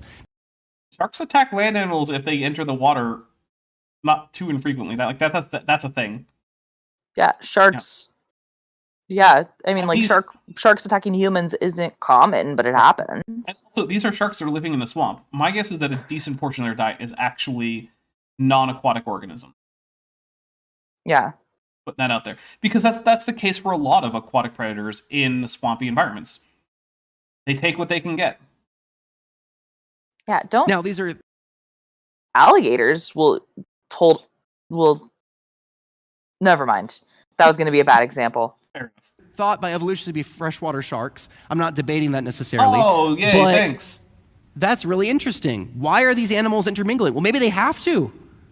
Yeah, they do, because they live in the same damn swamp, Matt. Take another drink, my goodness. It's like asking why wolves and white-tailed deer have to intermingle. They live in the same place, my guy. Yeah. Or, like, why do eagles and fish, eagles can eat fish, right? Like, why is that happening when one is clearly aquatic and one is clearly not? Yeah, turns out you can have interactions between animals that live in the same general area, but slightly different environments. Mm-hmm. Wait a minute, apparently hippos come into conflict with bull sharks? What? I want to see that fight. What is up with bull sharks? Goodness. Man, I opened up a giant can of worms just by the offhand fact that bull sharks swim upstream. This is ridiculous. I'm here for the bull shark facts, though. Yeah, no, it's pretty cool. Right? Maybe they're running into each other because the world is so chaotic during the flood. Or maybe because it's a swamp. It just has both. Like, you don't have to go for the option that is like the least parsimonious thing you can possibly think of. You could go for the more parsimonious option, Matt. That's a thing you could just do. But no, you can't, because in line with pseudoscience, you have a pre-concluded, religiously based conclusion that you are not allowed to deviate from unless you be branded a heretic of some kind. Probably not formally, I get that. But the fact is... only if you're Catholic. Actually, technically, according to Catholicism, he can't be a heretic. Because he's not Catholic? Right. You have to start out being Catholic to be a heretic, which is also the case for the Eastern Orthodox Church. You can't technically be a heretic. That's good to know. In the Eastern Orthodox Church. I always assumed I was a heretic. Nope. Yeah, so in both the Catholic and the Eastern Orthodox churches, at least you have to have been a member of those churches to be a heretic at all. Okay. Otherwise, would it be correct to say? Oh, okay. Would it be correct to say that I hold heretical beliefs? I would have to know a whole lot more about your theology. It's possible. Okay. Yeah. So. I hold certain beliefs that if I was Catholic would have me labeled a heretic. Anyway. Possibly. It doesn't matter. Heat Zero, what happened so far? I mean, Oh, honey. an hour and a half. about hold on. 38 drinks is what's happened. Yeah, there's been a lot. I can't recount that right now. Yeah. All right, here we go. And they have to take prey they wouldn't normally take. What about this makes you think that it's an unusual interaction, Matt? You're coming up this with, like, there's no good reason for sharks and Dimetrodon to ever interact under any circumstances that I can think of. Except just both living in the same swamp is a good reason. So you can't just say, well, this is so crazy. How could this happen? You have to give a reason why you don't think this is plausible. And you already acknowledge that these were freshwater sharks, or at least could be, that might be living in the same swamp as Dimetrodon, which makes it not unusual for them to have interactions. Yeah. And something that is really driving me nuts is that, like, he hasn't actually presented evidence to support his hypothesis. He's just, right, we've gotten the observation of, hey, there exist sharks and what are they called? The spiny the thingamajig. Dimetrodon. Dimetrodon, thank you. Not a dinosaur. Not a dinosaur, I'm sorry. The bull shark and the Dimetrodon, there's evidence that they, like, fought each other. They lived at the same time and place and interacted violently, right? That is the data that we have, right? That is the observation we have. And then we want to say, okay, but for how? So we would want you have to do more than tell a story about, like, he's only telling a story, and that's what's driving. There's no, like, this is the data, and this is the explanation that best fits the data, right? There's no, like, hypothesis. Oh, if they did exist in this magical ecosystem that popped into existence on top of floodwaters, right? What evidence would we need to see that would, if not uniquely support that conclusion, then that would be the best explanation for that. That's the scientific thinking that is missing, and that's driving me insane because I know this guy has a PhD. Yeah. All right, we got a couple things to read real quick. Theros Rex says, bull sharks have some of the highest testosterone in nature. They are very aggressive, responsible for the most attacks on humans, too, I think. Well, I guess that means they don't eat much soy, right? Yeah, that was bad enough, I'll drink, because that joke definitely didn't land. Okay. We also have, that was for $5. We also have another $5 super chat from DM Wing, who says, where are the giant penguins at? With an attempted Godzilla emoji, which we'll take a drink for, because, I mean, look, various different platforms have trouble getting those emojis across. So here is a drink for that. So I do appreciate, by the way, DM Wing, that you are, in fact, a At the Mountains of Maddness enjoyer. As am I. As I believe is Maddie. Maddie, you've read it, right? Have I read that? Oh, if you haven't, that's your homework. Okay, I think that's my homework. I'm trying to think of what Lovecraft I've read. I don't think I've read that one. It's really good, although it's one of his longest stories. Okay. So, like, it's not one of his short stories. This is a novella length. So okay. You would be ready for it to... You might still be able to do it in one sitting, but with a baby, no, probably not. Okay. It does have chapters, though, so... The next book I want to read, I'm on, like, third on the waiting list at the library, so I'll toss this one in the... You can get it free online. It's public domain. Awesome. Yeah. All right, so we're going to hit play. Oh, by the way, I am not sensing a feather animation coming up in my future because we still have 7293 left to go until that happens. So, looks like I'm off the hook for generating feathers. But Olivia Williams coming in with 279 beaver bucks to say, yeah, one of the better ones and less racist. Yeah, H.P. Lovecraft has a lot of unfortunate racism going on in there. He was a white guy from an upper class family writing in the 1920s, so, you know, it's not surprising. But yeah, this one doesn't have an unfortunately named cat or anything. Yeah, because I don't know if you know about his cat, but I'm not going to say it. Also, Savage Cobra Kind of Official has gifted 5 Dapper Dinosaur memberships. Thank you very much. We will take 5 drinks after I read off who got those. So that was Trudy Stubbs, Archer M's, Derek Heinrich, Spooky McGee, and Donnie G. Oh, those two like rhyme. I like that. Spooky McGee, Donnie G. Donnie G. Oh, I want that. Yeah, That sounds like a Jack Black band. It does, doesn't it? Yeah. Spooky McGee and Donnie G. Yeah, that's a good band. Yeah. You two should start a band. Do like comedy rock metal. Yeah. Comedy metal or, rock specifically. Look, I can't. Don't play an instrument. metal, You yeah. have to learn now. Yeah. Just learn bass or something. It's fine. All right, here It's we a go. law. 1, 2, 3, 4, and 5. And I am reminded of the fact that soju sneaks up on you. Mm-hmm. It's super smooth and it does not taste nearly as strong as it is. You feeling pretty good? Oh, yeah. Good. Mm-hmm. I still got plenty more soju left to go. Well, I'll have to do it to try to get through what we're doing for the after show. The after show is we're watching Turbo, a Power Rangers movie, which is not a good movie. Oh no. Oh, yeah. So, all right, here we go. So what about our last example we gave, the Paleogene, when you find all these mammals everywhere? Wait, we're skipping from the Permian to the Paleogene? I guess the whole Mesozoic just doesn't count. Okay, sorry, dinosaur enjoyers. Just no dinosaurs. No dinosaurs for you. No dinosaurs. Most of Crocodilomorpha. Get out of here. Sphenosuchians? You don't get no Sphenosuchians, damn it.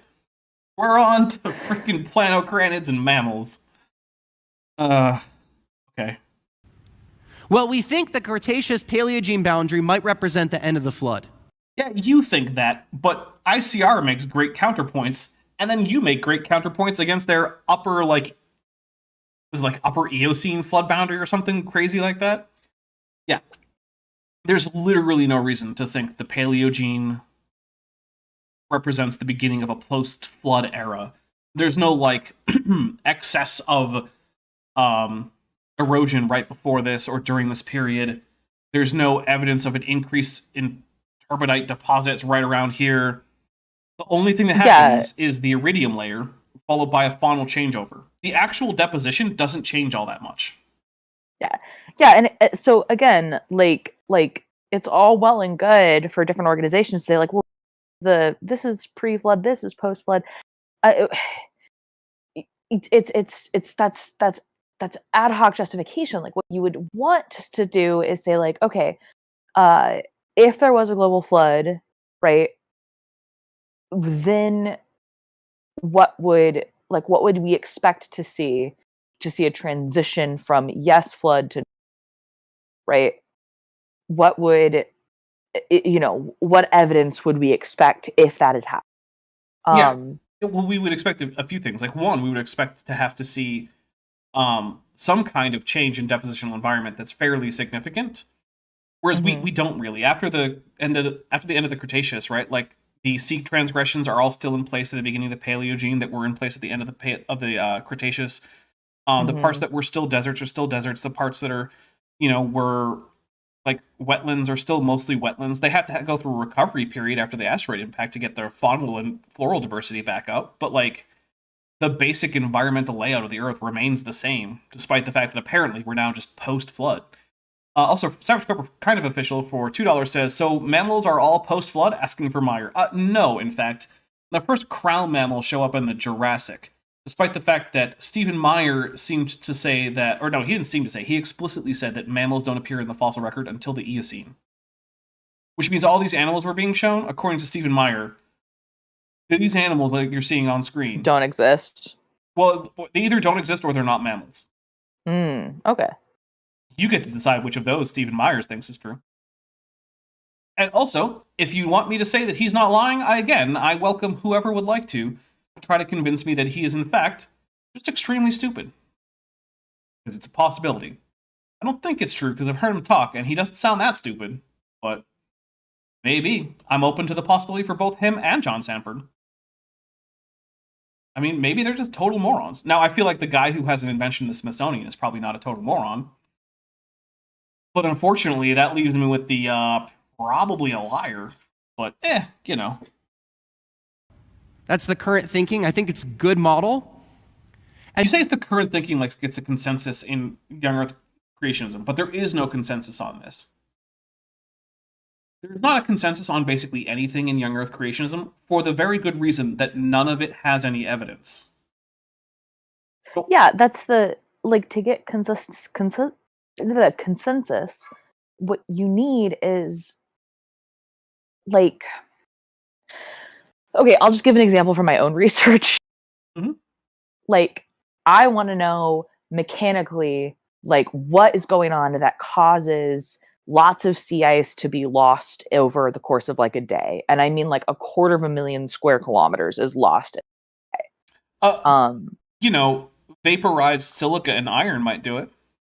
That certainly would, but we don't have any evidence of that. And these types of Fair. events happen multiple times a year. So while leaving the other like millions of square kilometers of sea ice intact, right? So like that.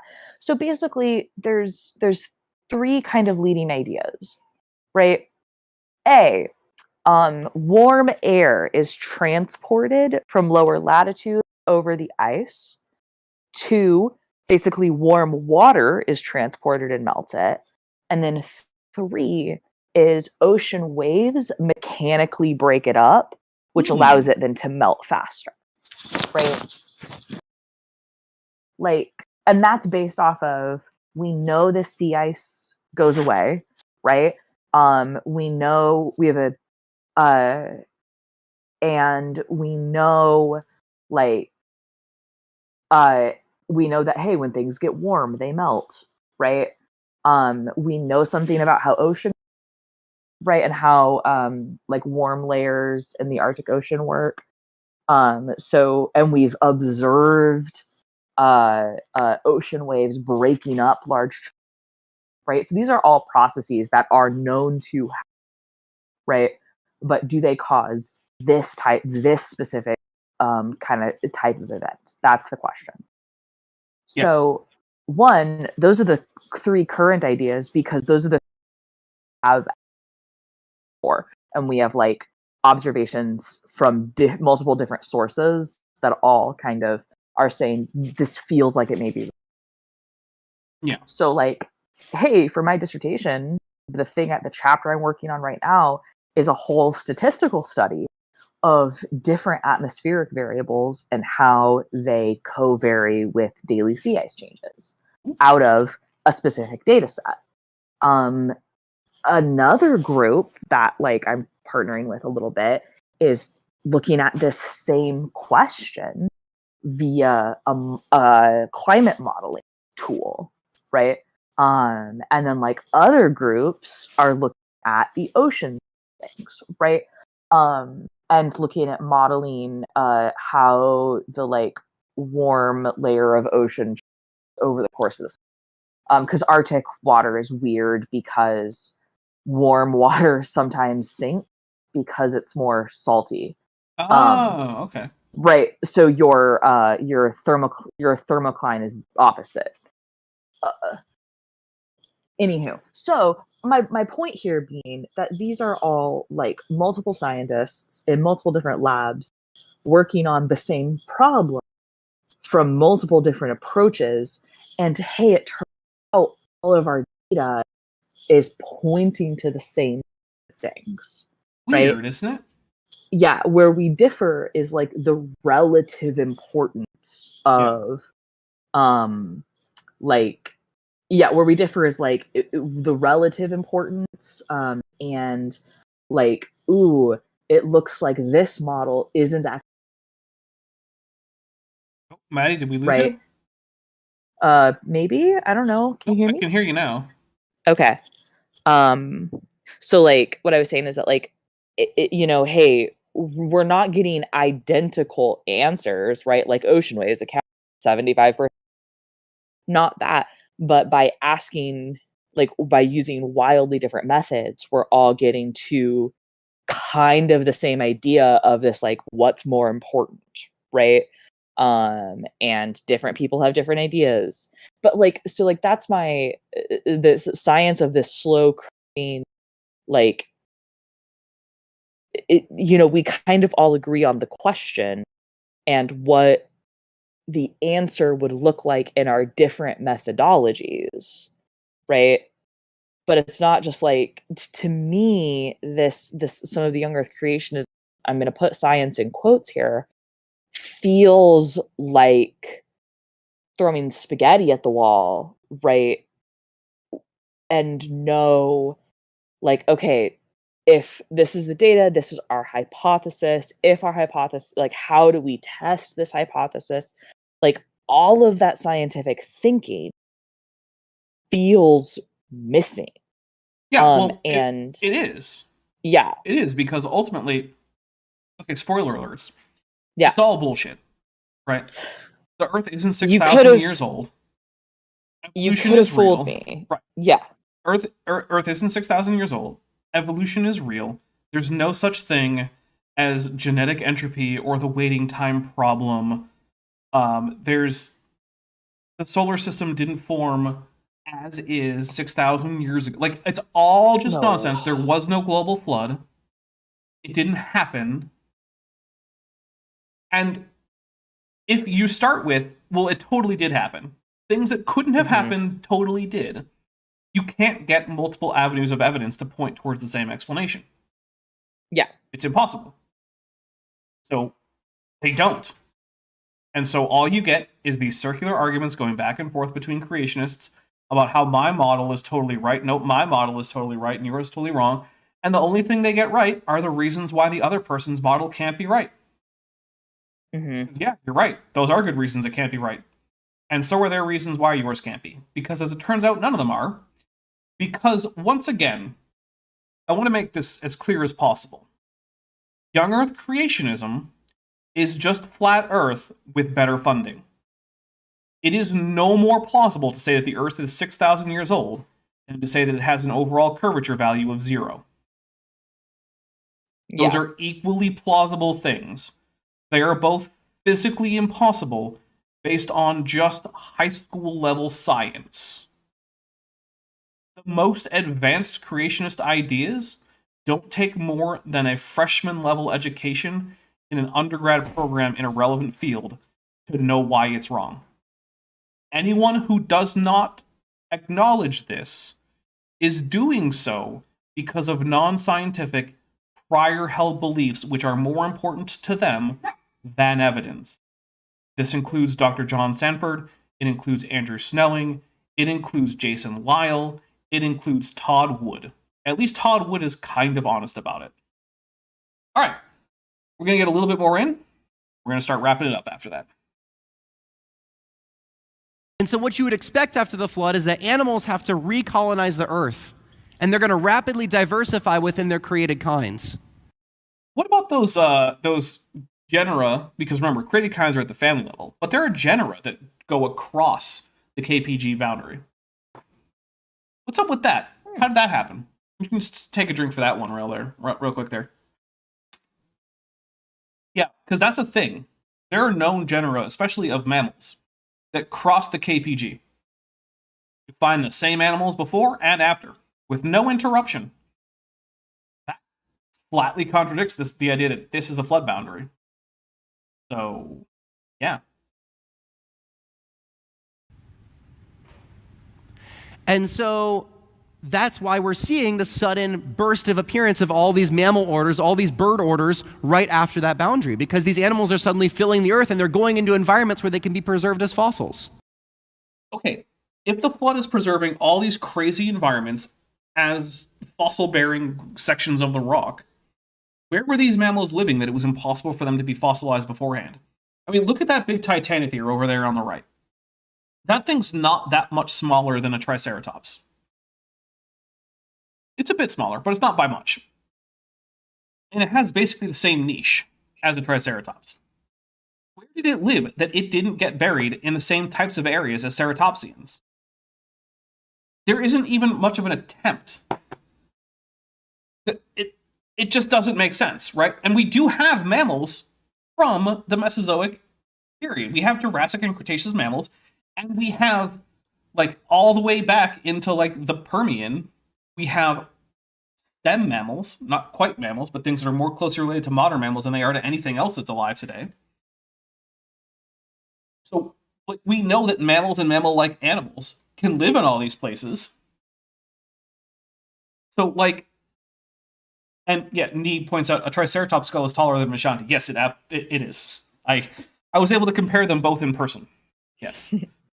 So, like, yeah, this doesn't make sense. We're just going to take a drink for, like, these mammal orders just sprung out of nowhere. Did they just not exist before the flood? That's the only possibility. So if God just created these mammal orders before or after the flood, one might wonder why he bothered with an ark at all if he was just going to create a whole bunch of new kinds. Of course, that's not what any of them are saying, but it's what the implication would be. Dr. Tapioca Weasel, who's been a member for 15 months and is at the diapsid level, says, Dapper, we never did have that debate about whether flat Earth equals young Earth creationism, a position I very much dispute. Well, I don't think they equal. They're not the same thing.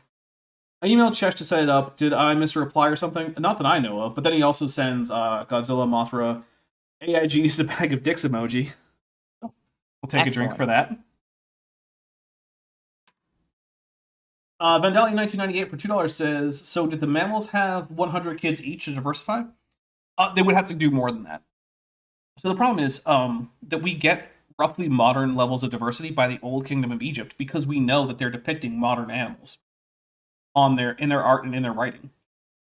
So we know that Abraham got to Egypt, and we can actually tie Abraham's lifetime, if we're going to take the Bible literally, to Noah because we have a pretty good genealogy there. So that Abraham was probably not living much more than a few centuries after the flood, which means you have a few centuries, maybe 400 years at maximum, to go from the quote-unquote kinds on the ark to modern living diversity. And you need to do it not just with modern living diversity, but also, apparently, with all of the Cenozoic species that have ever existed in these groups. So you don't just need to get to the 2 different species of African elephant and the 1 species of Asian elephant. You need to get to Paleoloxodon. You need to get to mammoths. You need to get to all of Elephantidae, but also you need to get to all the mastodons in a different family, and all the gomphotheres, and all of this. All from a handful of proboscideans on the ark. You can't do it. There is not enough time to accumulate that much genetic diversity because there's too much genetic diversity just in extant species to fit into 2 organisms, 4,000 years ago. You absolutely cannot get into that much extra diversity on top of that from 400 years of inbreeding from 2 individuals per family. That's ignoring the fact that, of course, family just doesn't mean anything. Okay. We're going to start wrapping up. Maddie. Yeah. What do you have to tell people? Oh my goodness. Tomorrow night, Power Rangers night. Yes. Hey, we're going to check the probability of tornadoes tomorrow because that's been the bane of my existence, getting to play Power Rangers. Yeah, let me know as soon as possible because if you can't make it, that'll be 2 out, so we'll probably just delay. Okay. It looks like no thunderstorms forecasted for tomorrow. So, top hats off tomorrow night. I'm very excited. And then you guys can also check me doing Call of Cthulhu solo stream on Amateurish Productions on Twitch, the first Thursday of the month. Awesome. Streaming my hi, hello, I have a baby. I'm conscious of what's happening right now. I have a baby and I'm writing a dissertation. That's my life. You got lots of free time.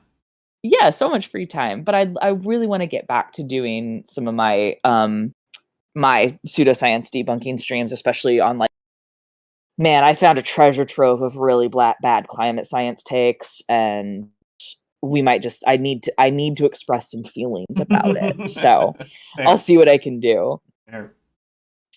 Yeah, but that's what I've got coming up. Okay. Let's see. Taking a look at what's coming up ahead on this channel. Let's see. On the 18th, we're going to be having part 2 of our series on, hydroplate theory. We're actually going to get a little bit of a cameo from Princess Irulan, which never had her on before, but yes, Princess Irulan, daughter of Padishah Emperor Shaddam IV, I believe the 84th Padishah Emperor. Correct me if I'm wrong in the chat. Yep, she'll be stopping by for that, I believe. That'll be on the 18th at noon Pacific, 3 p.m. Eastern. That's North America time zones. If you're anywhere else, please do the math. Let's see. On the 20th, I am expecting to do another Dapper Reacts. Then on the 23rd, I am planning to do a Jackson with Jackson Wheat. Then on the 25th, we will be doing the final episode of the Hydroplate series. On the 27th, I was originally thinking I might end up at a 10,000 subscriber special. It's currently looking like that might end up being the 3rd or the 10th, so I'm not actually sure what's going on. The evolutionary biologist I might be talking with about entropy might be back from the field by then. That's Zach B. Hancock. So we might be doing that if we don't do the 10,000 subscribers special. It's a little in flux right now, is what I'm trying to say here. But then on the 30th, we will be doing Kent with Bent with a tutu, because we hit the tutu number, which we did not hit the feather number this time, unless, of course, let's see, how much would have to come in? Yeah, 3686, which, it's possible, I suppose. Strawberry Main for $5 says, just sending some money because my business, cough, the Velvet Hexagon cough, is going well and I'm feeling generous. Have a good night, you guys. Love, Anna Strawberry. Well, thank you very much. I have it on good authority that your tinted lip balms and your fingernail polishes are pretty cool. Because someone I know was sent them, and she's quite enjoying them. No, it was announced publicly. It's Vishanti. Vishanti got some. She likes them. That was on like this past Saturday. I don't know why I'm trying to be like all weak about it, but yeah. All right. Well, with that, guys, thank you so much. I really appreciate it. Your support means a whole lot to me. Seismic Nuggets for $5 says, plans within plans. Yes. Yes, that is correct. There are plans within plans whenever Princess Irulan or any of her family members come about. Maddie, do you know who that is? I don't. Uh-oh. You don't know who Princess Irulan is? Oh, well. Well, I mean, look, she's the daughter of Shaddam IV, the Padishah Emperor. Ruler of the known universe. Is this a Dune reference? Yes. Okay. Ha! I got my world right. Yes, as Nee says, Sardukar. Jillian Friend says Dunk for Duncan, Idaho. Maybe it's just a typo for Dune. I don't know. Either way, guys, thank you so much. I really appreciate it. Once again, if you really want to support, check the links in the description. There's plenty of ways. With that, though, we are going to leave you, and I'm going to do a few things, and then in just a few minutes, I will be over on my paid Discord server for Turbo, a Power Rangers movie, which is... This sounds terrible. Please enjoy. It sure is a movie that exists. I'll say that. All right, bye, everybody. Bye, team. Thanks for watching, but before you go, I just want to say a special thank you to my channel members and my patrons, especially those pledging $20 or above. Bob Knob, Tapioca Weasel, Klaus Jepsen, Bent Hovind, Kevin Brostek Van Manen, Landon Knoll, Mabbity Babbity, Monkey They Them, San, Denny5252, Eleron Teller, Phil Havara, Ian Chen, Mrs. Spexinder, Sphincter of Doom, The Venerable Bede, and Scriptic Mystic. As you probably know, YouTube is a very volatile platform, and from month to month my income on the channel can swing wildly. But the people you see on screen are directly supporting so that I don't have to worry too much about that, and the channel can keep going as it is, and perhaps even improving. If you'd like to join this team, there are links below to join the channel or in the description to join the Patreon. The Patreon starts as low as $1 a month, and the channel memberships start as low as $1.99 a month. On Patreon, you can even get a discount for pledging annually. If you do decide to pledge, you'll get access to an exclusive Discord server just for channel supporters, as well as early access to all of my pre-recorded videos, often up to 2 months in advance. Higher tiers will unlock even better perks. Now, if an annual or monthly pledge isn't right for you, but you still want to support the channel, there is a merch store down in the description, as well as an Amazon wishlist, just for me. And if financial support isn't something you can or want to do, then if you still want to help out the channel, please just like and share these videos and make sure you comment on them. It really helps the channel out. Thanks again for watching.